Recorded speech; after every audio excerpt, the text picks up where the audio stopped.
We've had a long history of preparing for earthquakes. It goes back basically to when the agency started in the mid-70s.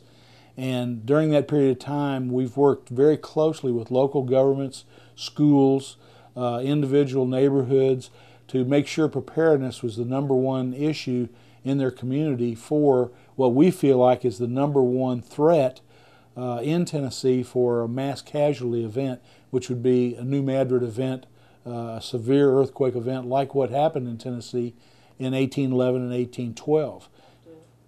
Our day-to-day major threats that we have risk-wise in Tennessee are basically tornadoes and flooding. Severe weather, winter storms is also a severe threat. But those threats are completely different in a lot of respects from earthquakes. Earthquakes are a no-notice event.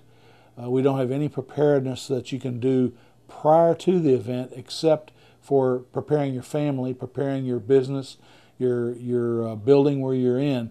It's unlike a tornado situation where we do have notification that the event is coming.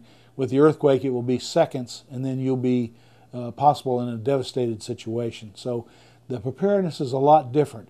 Building codes, for instance, has a lot to do with how you save lives prior to an earthquake event.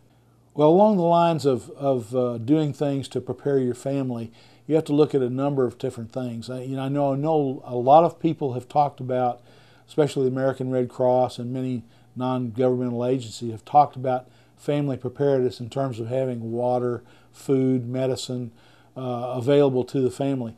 What's important to remember is with the earthquake situation, there are little things, non-structural mitigation issues that you can do to your home. Strapping down the water heater, making sure you have a little cutoff valve at the gas line that enters the house.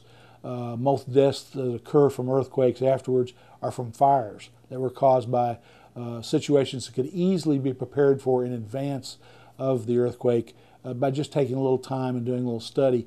Those can go a long, long way towards saving your family in a disaster. After the earthquake occurs, you're going to be hit with the problems of how am I going to get to food and water for my family? Are the roads going to be open?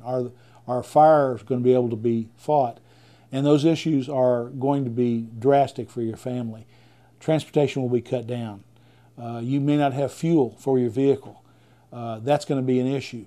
The goods that are going to be brought into your community in terms of food from the outside are going to be limited. So that's why the family preparedness issue of making sure you can survive, I think it needs to be 10 to 12 days. If you can provide those types of needs for your family, you can survive the earthquake impact.